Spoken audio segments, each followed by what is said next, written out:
Fanclub fans always update the latest news over the world. Let's take a look to see what we have today. Midterm politics endanger Biden's tech agenda. Moderate Democrats are under pressure to bail on a key nominee vital to the party's net neutrality plans. Midterm politics are endangering a key Biden nominee who would give Democrats a majority at the Federal Communications Commission, jeopardizing the administration's push to restore net neutrality and other tech regulations rolled back in the Trump era.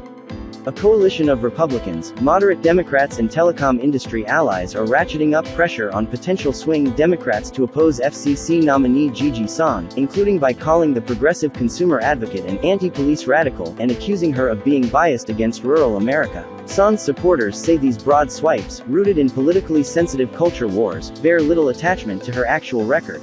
FCC nominations almost never generate this kind of controversy. In fact, nominees for the agency used to cruise through the Senate by voice vote, but Democrats have struggled to find the votes needed to advance Sohn, a net neutrality supporter and former FCC aide who would be the first openly gay commissioner, amid ongoing reticence from moderates who've stayed silent amid a barrage of telecom industry and GOP grievances.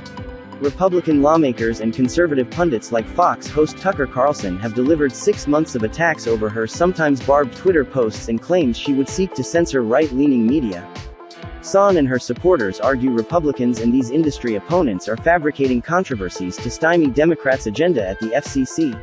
With Sohn's confirmation, the agency could reassert regulatory power over broadband internet networks as President Joe Biden rolls out $65 billion in infrastructure law funding to close the digital divide. But Sohn has no margin for error in the Senate, where she most likely would need the support of all 50 Democrats to overcome a solid GOP blockade. Sohn's critics are trying to create a caricature of the real person that can be targeted as a campaign issue, and it's distortive and distracting, said Sen. Richard Blumenthal, D-Con, a Senate Commerce member who enthusiastically supported her nomination through her committee vet. There's no reason to make a nominee a campaign issue, drag her through the mud, discourage people from doing public service and suffocate honest, open debate on real issues. Biden could have evaded the midterm pressures by nominating Sohn earlier in his term. Instead, he waited until October, to the distress of many Senate Democrats who have seen progressive priorities like net neutrality stall during the 15 months that a 2-to-2 partisan split has reigned at the FCC, and now Congress is in the middle of a 2-week recess without putting her nomination on the floor for what would be the first of 3 votes. Sohn's opponents, including GOP campaigners, moderate Democrats outside of Congress and groups linked to the telecom industry, are using that time to sharpen their attacks. The National Republican Senatorial Committee labeled Sohn an anti-police radical in late March, while pressuring vulnerable Democratic incumbents in New Hampshire, Nevada, Arizona and Colorado to take a stance on her.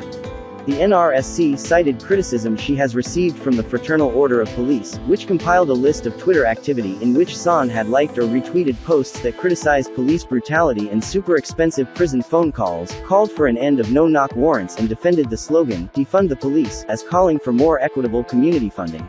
Meanwhile, a political advocacy group headed by former Senator Heidi Heitkamp, DN, just launched a $250,000 social media advertising campaign against Sohn, set to run for 3 weeks starting over the congressional recess. This group, the One Country Project, has accused Sohn of dismissing rural America, pointing to comments in which the nominee accused policymakers of disproportionately steering broadband dollars to those communities and giving urban dwellers the short shrift, an attack coming as Biden this week launches a rural infrastructure tour, including a focus on broadband. Heitkamp's organization is targeting people in Arizona, Nevada and Colorado, which all have Senate Democrats on the ballot this year, as well as Montana and West Virginia, where Democratic Sens. Jon Tester and Joe Manchin face re-election in 2024. The ads also are running in Alaska and Maine, home to moderate Republican Sens. Lisa Murkowski, who is seeking re-election this year, and Susan Collins. In an interview, Heitkamp said she fears that Sohn's statements could harm Democrats who have championed efforts to promote rural broadband. "We're going to focus on where we think the greatest political impact will be for members who vote for her," Heitkamp said. "It's not done to punish anyone, it's done to say, pay attention to this because this could come back and really have an adverse effect against all the good work that you've done." Although Heitkamp's group doesn't disclose funding, some of its key staff overlap with lobbying and public affairs firm Forbes Tate, whose clients include cable and wireless giants frequently at odds with Sohn's past advocacy. One country staff first put the nomination on Heitkamp's radar, according to the former senator. Asked about those ties, she said that she wouldn't have gotten involved if not for her concern about Son's nomination creating a mixed message on broadband for Democrats trying to reach rural voters. Also escalating its criticism is the League of United Latin American Citizens, a Hispanic advocacy organization pressing Democrats to abandon Son, accusing her of favoring big tech companies like Google over the interests of minority communities. The group counts broadband giants like AT&T and Comcast among its partners and is among a broader coalition of Hispanic groups that last year called on Biden to name a Latino nominee for the FCC seat. The coalition says it would renew such a call if Son's nomination falters. Key senators at the receiving end of this pressure have yet to say how they stand on Son's nomination. Manchin remains undecided after meeting her, his office confirmed. Sen Mark Kelly, Dr. facing a tough re-election battle this November, said he's continuing to evaluate her record after a similar meeting. Sen Catherine Cortez Masto, DNev, who is facing attacks from a GOP opponent over the nominee, didn't respond when asked about Son. Several Democrats have seemed to come around, however. Another potential Democratic swing vote, Kyrsten Sinema of Arizona, voted for Son in a 14-14 vote last month in the Senate Commerce Committee, despite their earlier disagreements about net neutrality. Tester and Senator Raphael Warnock, another Democrat facing an intense election fight in Georgia, also voted yes on Son in committee. It took months of private persuasion for Son to win over committee Democrats amid questions about conflict of interest from the broadcast industry. She resolved broadcasters' concerns in January, at least, by pledging to temporarily recuse from FCC proceedings about broadcaster compensation and copyright related to one of her nonprofit roles. The White House is actively engaging senators and making calls on Son's behalf, a Biden administration official said, requesting anonymity to discuss ongoing efforts. The person emphasized that Son still has Biden's strong support. Republicans, who hope to capture the Senate in November, said the election year timing works against Son.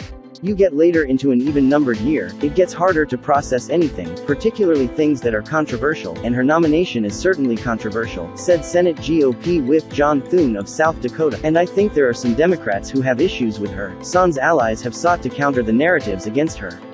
Former FCC public safety leaders have endorsed her law enforcement bona fides. Chris Ruddy, the CEO of right-leaning cable network Newsmax, rejected the idea that she would use her power as a commissioner to suppress conservative voices.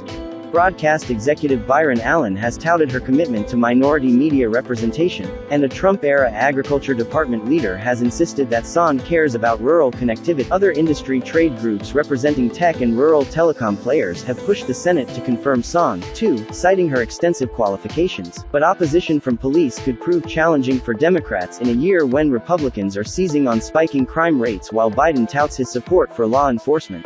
The Fraternal Order of Police is basing much of its criticism on Son's membership on the board of the Electronic Frontier Foundation, a digital rights group that supports protection for strong encryption despite arguments by law enforcement that the technology protects wrongdoers.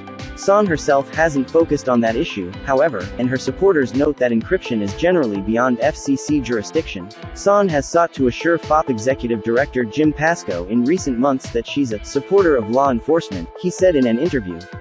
But he said her tweets don't consistently back that assertion, and warned that senators' stances on the Son fight could be an element of how the National Police Union advises its state chapters to endorse candidates in the midterms. We intend to pursue it until such time as the issue has been resolved, Pascoe said.